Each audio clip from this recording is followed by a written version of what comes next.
University of Pennsylvania. We kind of mix things up a little bit, adding a coach to the show today, and we'll get her on here just momentarily. You're listening to just a cup in the morning. Have a cup of tea. We're bringing Olympic athletes, Olympic hopefuls on, and now some coaches to just share some experiences for training and for just life, what's going on with them. And, we're going to have a bunch of different people that'll be circling through each day. Later on this afternoon, have Omar Craddock coming on the show. And then on Saturday, we have Grant Holloway coming in. So as soon as Porscha joins into the Instagram Live, we'll grab her on and get things started. But if you haven't checked out worldsgreatest.team, make sure you do so. And follow us on Instagram at World's Greatest Team. And here is Coach Dobson. How are you doing this morning? Good morning. I'm doing well. How are you? Oh, can't be better. Can't be better. Hold on. Let me fix my connection really quickly. I was gonna say, I know you're a morning person, so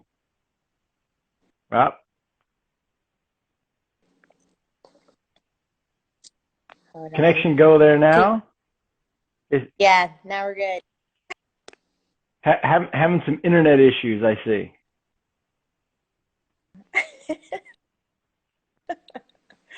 Hey, they don't have good Wi-Fi in Philadelphia. Oh, wow. I think we're all set now. All right. Porscha, hey, I appreciate you coming on, joining us this morning. Kind of crazy environment. And I know you're a morning person. I know you like coffee. Hopefully you're having a cup right now. I'm all set. There you go. Good. So as a college coach in this environment, a little bit uncharted territories. I mean, obviously being in the Ivy League is a little different to begin with, but what's this been like for you? Well, I mean, this all started for us during our spring break. So, most of the team was on spring break, and of course, it was in the middle of the indoor national championships as well. So, when this all kind of broke through, really we were hoping that at least the competitors at nationals would get an opportunity. But at the same time, just breaking news to our team during that week was it was pretty stressful, to be quite honest. But once we pretty much got through a couple of days of just accepting what happened, we were postponed another week of spring break. So then just lots of damage control on my end. Oh, I can imagine. Can definitely imagine. Yeah, just really making sure folks were okay, and then that people had places to stay and getting all that set, and not necessarily really focusing on training, but really making sure everyone was safe and organized. But I mean, probably not a surprise to a lot of people. I mean, the athletes still wanted to train, Sure. Yeah, still very hopeful. So, does any of the athletes stay in Philadelphia, or did everybody head back to their homes? I mean, I don't know what Penn's doing. Online classes, I'm assuming, is what's going on. Yeah, we're to online classes now, and most of the students are home. So, students who have housing off campus, they're still on campus in Philadelphia, but other than so people are home doing class online. So. That's good. That helps out a bunch. They're at least doing some things. Now, do you talk to them on a regular basis?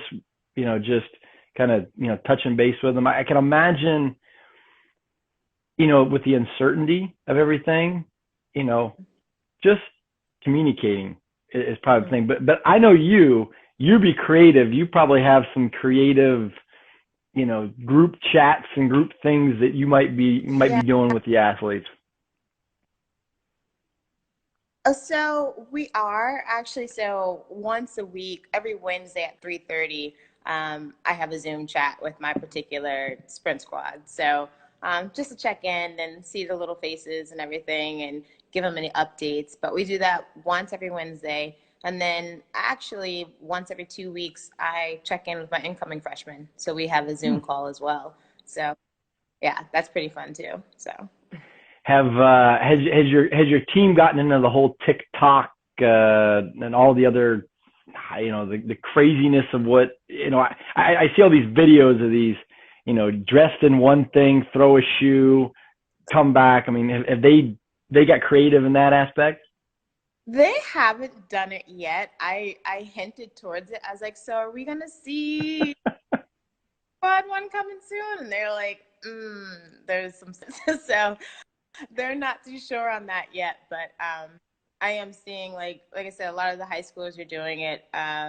Some of my incoming freshmen have done it, but we haven't done it just yet. I've definitely participated in some push-up challenges and all of that. I've seen So those. not, So yeah. from a personal aspect and warm ups and and doing things, you're a workout machine yourself as a coach. I know you like to work out.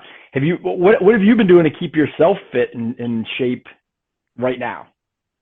Well, it's actually, I mean, the silver lining here for me is that I have more time to actually get up and work out. During the year, I was one of those people who I tried going on for a mile run every morning, and that that kind of plateaued a little. Right, Um, right. during and definitely was not able to get a whole lot in, but now I actually, fortunately, I have a nice routine. So this is probably, to be really open, this is probably the earliest I've gotten up during quarantine. Oh my goodness. You're supposed to keep the get up at the crack of dawn, where things going the same time, Oh, right? no, I normally get up at 6 a.m. every morning, but I have my alarm set to 8:30 nowadays. So I'll get up, I'll have my coffee or tea, and then I'll go ahead and work out and Right. then move on for the rest of the day. All right. Well, Yeah, but I've been able. I've been asking everybody, everybody's getting into the Netflix things. Have you reached to this Mhm. Tiger King craze too? Have you watched that completely train wreck of a show? So I haven't watched Tiger King yet. I haven't. I'm an Ozarks person, so I've watched the full season, the third season of Gotcha. Ozarks. So I got through that. So coaches even Mhm. binge watch too, right? Yes, yes, definitely. I can understand that. What do you guys have plans? Like, I mean, obviously schools. Who knows with next kind of steps, but from a recruiting standpoint, this is obviously a different territory. What are the recruiting rules right now that athletes can follow as they're trying to figure out everything? Yeah, well, basically right now, there's only contact via like virtually, online, emails, phone calls, Hmm. with juniors, seniors right now.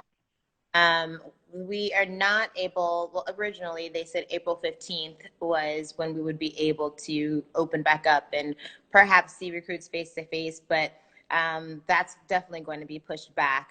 Right. If folks are seniors and they're still looking for schools and they're in the process of signing national letters of intent, that's going to start on April 15th. So they're gonna hold true to that. Mm. But otherwise, I think just watching video of athletes who haven't been able to have their outdoor season, Right. and able to see the potential there and follow what they've done in the indoor season, and lots of phone calls and FaceTime and Skype and Zoom. So that's pretty much where we are right now. I was going to ask you, allowed to Zoom, you allowed to FaceTime, you allowed to do those things? Hmm.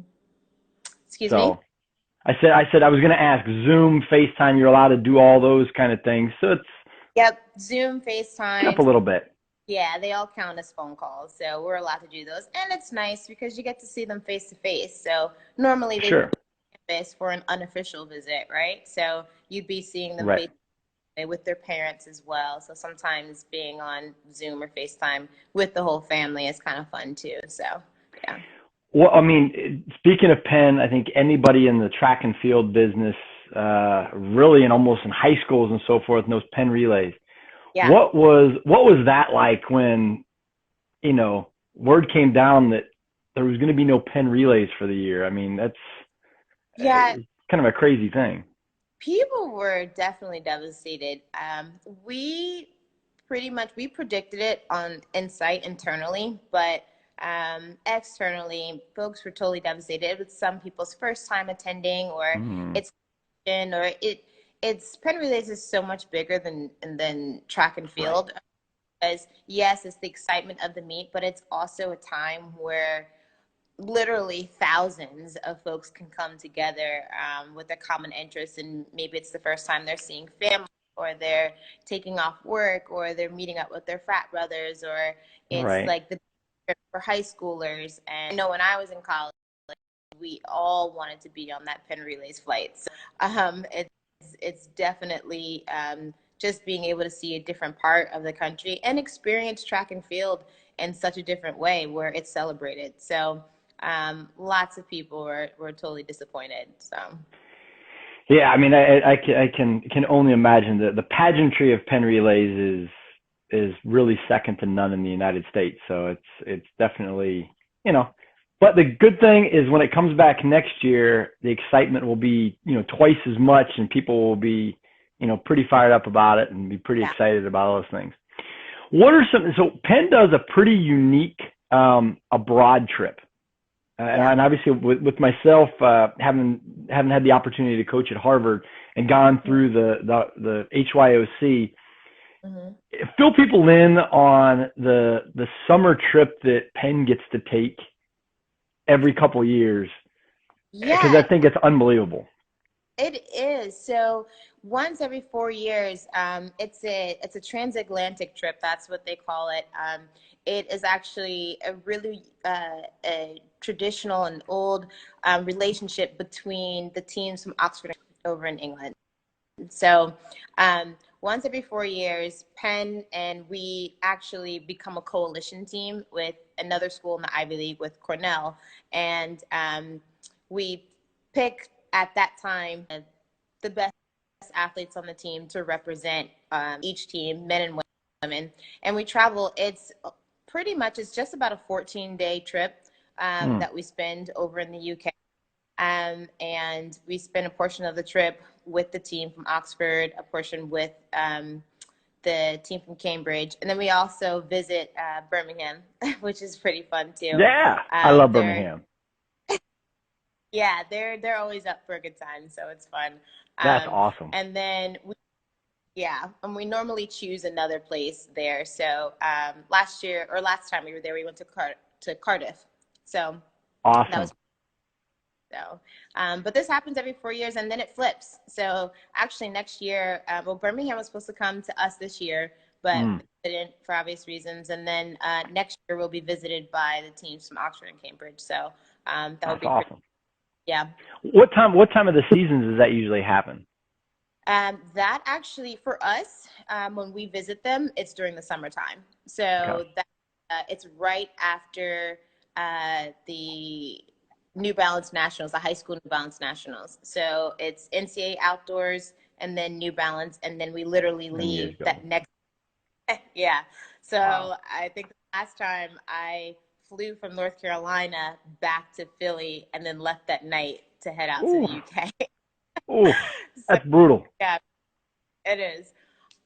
But when they come to see us, it is during this week. So Birmingham was supposed to fly in this coming Sunday after Oh, Tennessee wow. relays for us. So Okay.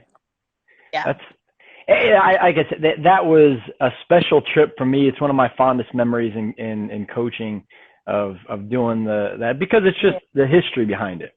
The history behind it.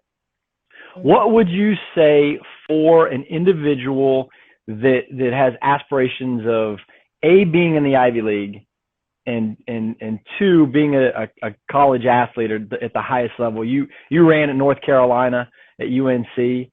You know, what recommendations would you have for them on both fronts? Hey, I want to get in the Ivy League. What do I got to do?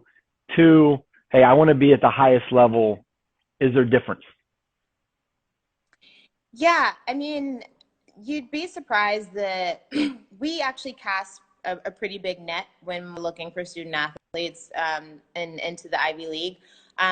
But you'll be surprised that a lot of the high level athletes are really crushing it in the classroom as well. And that's something that we look for across the board with everyone. But you want to make sure that you know that you're someone who fits the mold academically. So not necessarily just getting straight A's, but challenge yourself, get a little rigor, just make sure you have good class rigor. And then at the same time, someone who is looking forward to the experience of really just being I guess, one of the highest level student athletes. It's a unique experience because I'm going to be honest, when I was younger and I was in high school and I was looking at schools, I went to a small all-girl private school, so higher education was definitely at the forefront. But I was also a pretty good athlete, so Yeah. I definitely had my choices. But but at the time, there weren't a whole lot of schools that great balance, in my opinion, where it was high academics and high athletics. And a lot of the Ivy League schools at that time were not elite in athletics, I'm going to be honest. But if you fast to now, they're definitely competitive with some of the top 10 athletic schools in the country. Sure.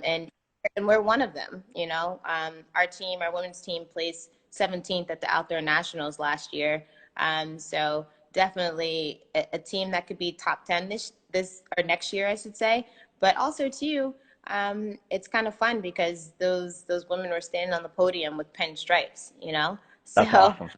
And the uniform at Penn is pretty unique. I would have to say. I'm gonna let you go after this one question, and I'm gonna kind of put you on the spot a little bit. Okay. What makes you unique as a coach? What makes me unique as a coach? Yeah. Well, that's kind of funny. What makes me unique as a coach?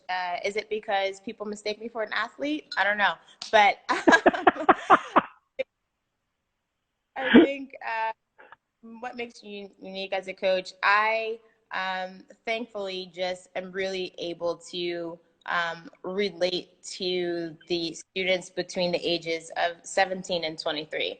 I think I have a lot of fun doing it because it's such a crucial time in their life, right? So they're transitioning from young boys or young women, and I get that perfect time when they leave me.